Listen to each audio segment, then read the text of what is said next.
Okay, I've spent some time cleaning these parts up.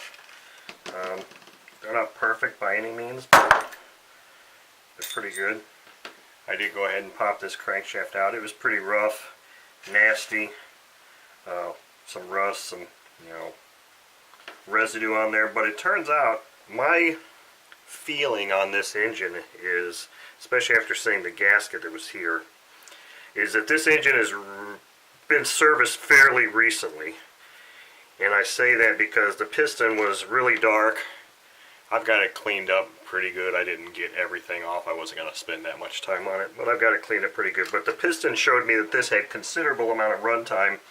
But when I looked at the bearings on this front bell, they didn't really look. This is how it looked. I mean, I didn't clean this and scrub it at all. This is what this rear bearing looked like. And let me put this back in here real quick. You can see these bearings are nice. So I have a feeling that these bearings were replaced.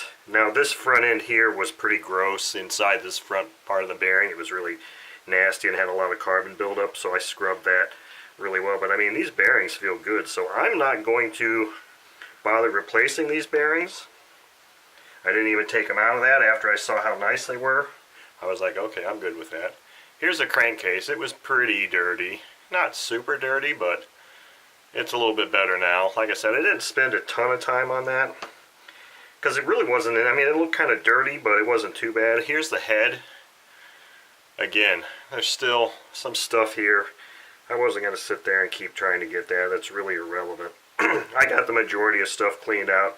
This was completely black in there. It's clean now. As you can see, I dropped the valves, so I'll be putting those back in. This timing case was really dirty. It's clean. The bearing in there looks fine also.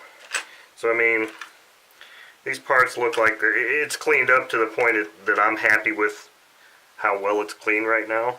So the next thing is I'm just going to start reassembling it. But I think what I'm going to start with is getting all the parts out to get my valves installed. So let me get these parts out and I'll start the video. Okay, so I've got my parts here to get my valves installed. And if you look here, you can see how much larger the intake valve is than the exhaust valve.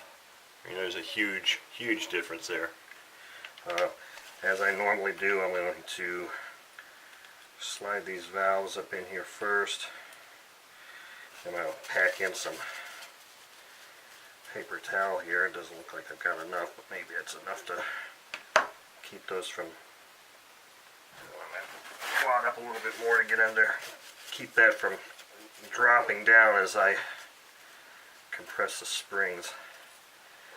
I'm going to drop my magnifier down now. So here's the springs and the keepers, and then here's these little microscopic collets that hold these in place. So I'm hoping that this goes well.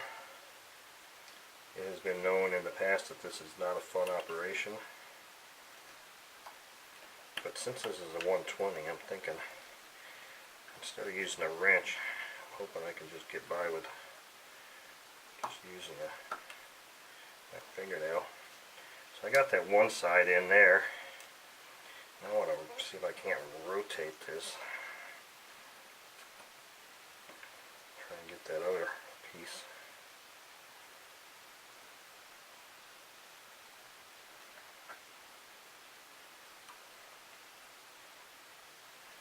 And that one's installed.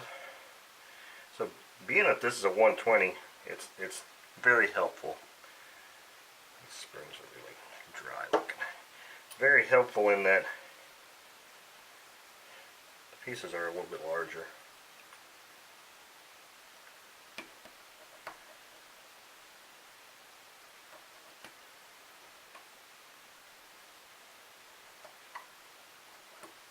One piece always goes in real easy, you know, that's always it. Second one that's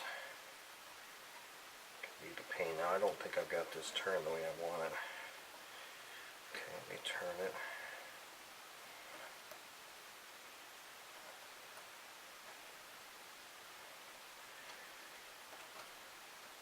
And it looks like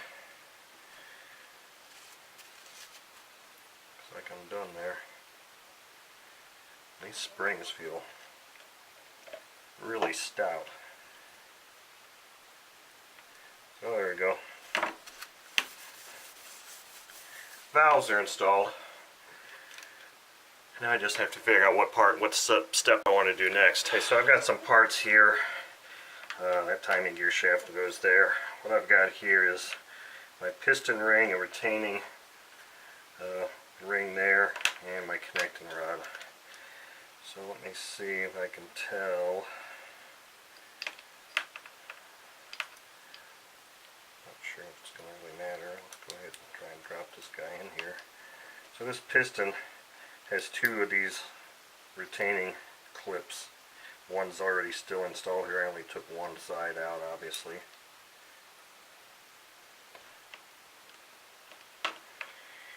And let's see how tough this is to reinstall. It might be a little bit harder because it's kind of in a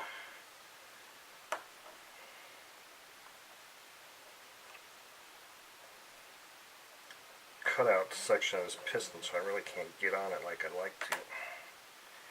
Oh, there it is. It's installed. Okay, so if you've noticed, I've got my ring off also. I took my ring off very carefully because I wanted to go through and clean this ring groove up. And I was quite careful doing that, so I've got that ring groove clean, so I'm going to just try and gently put this ring back on.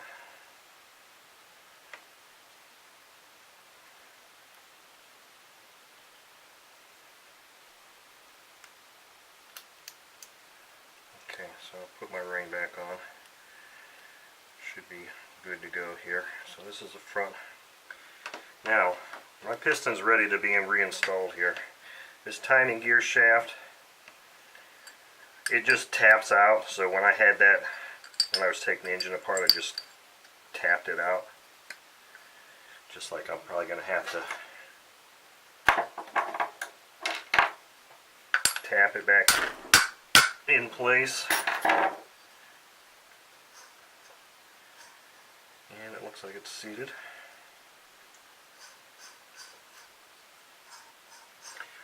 So now we are ready to reassemble this. So my F for my connecting rod is here, so it's going to go in the front. So I'm going to want to try and, I've already pre-lubricated this.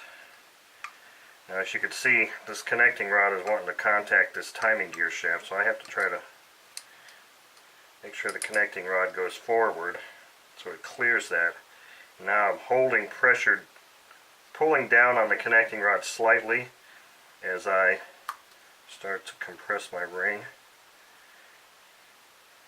I'm just using my fingernail to do that.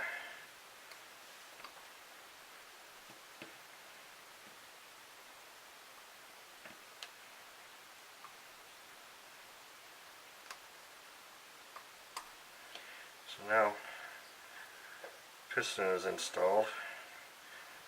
Now to get this oriented, that timing shaft has a hole in it, which the end of this crank pan is a little bit longer, so it's going to go through the connecting rod and engage in that timing gear shaft. So if I can keep these things kind of semi-lined up, let me slide this O-ring or this gasket back on here. Now I could tell that it looked like this was a fairly new gasket because I can still read some of the writing on the paper.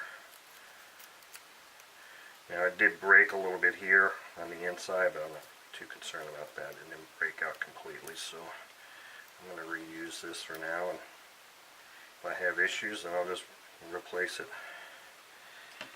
So now,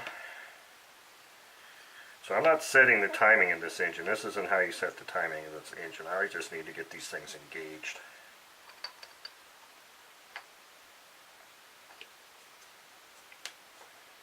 And you can see I've got it. Okay, there, it dropped right into place. I was going to say, when that gap was there, I had it engaged in the connecting rod, but it wasn't actually engaged in the hole in the timing gear shaft. But now, since it just fully closed, it is. So you can see it's all attached. I just have to get these screws out.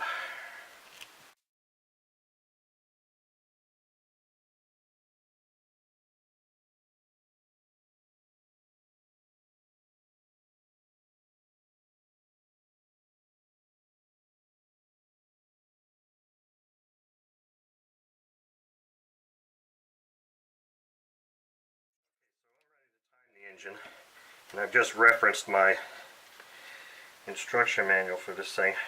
Now, Enya engines are timed from the back timing case here, and there's a cutout on each side of this timing gear shaft, a little notch, or not a notch, it looks like a little cutout, that you align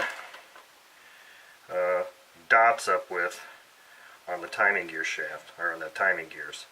So I just have to make sure that as long as the head's off, it's easy because you just go to top dead center.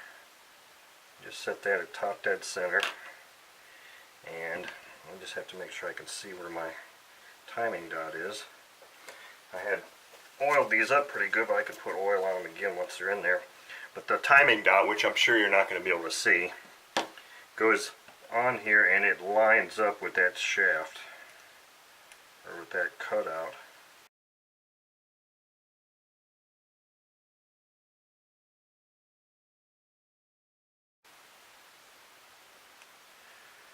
So that one's,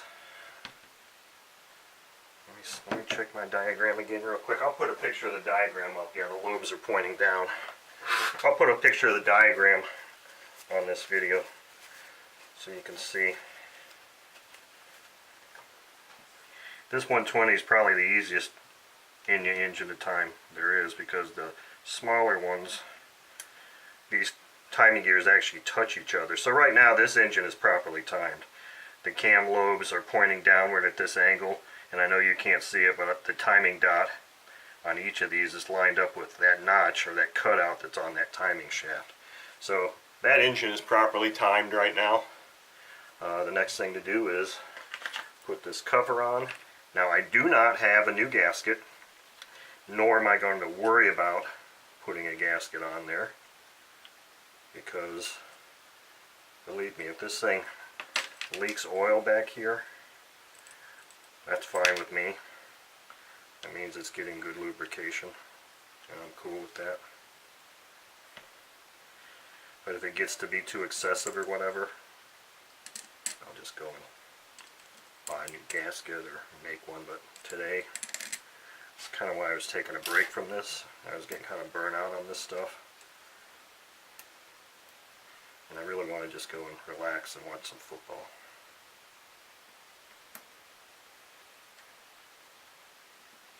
And you'll say, oh my God, you just put that together, you didn't put the cam followers in. You're right, I didn't. No worries. They're right here. So these followers they're hollow on one side and then pointed or flat here.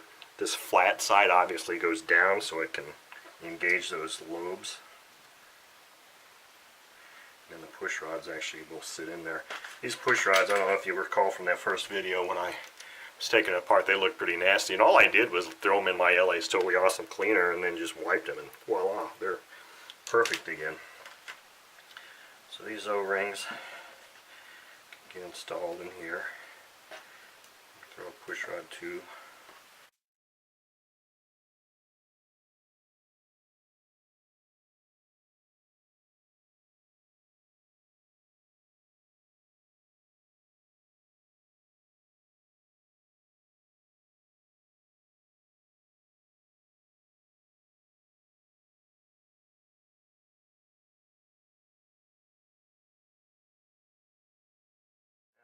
My rocker arms. Now, this support piece on the rocker arm is rounded on one side and flat on the other. It's rounded down here, so that's the way that goes. Let me drop my push rods in.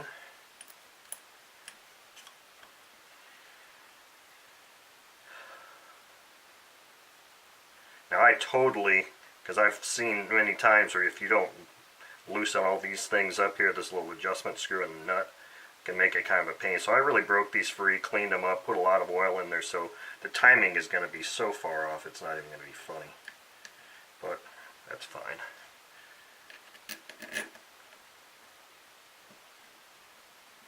We'll get her timed up.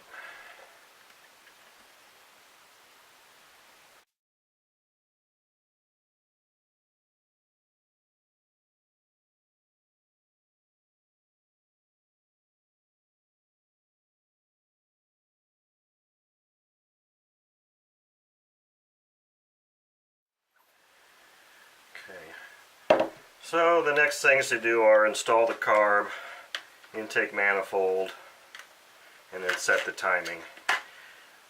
That's it for the majority of the reassembly of this engine. I think that's probably where I'm going to stop this video. The rest of it's pretty simple stuff. So anyway, that's an inside look of this Enya R120 4-stroke engine. I hope you enjoyed watching.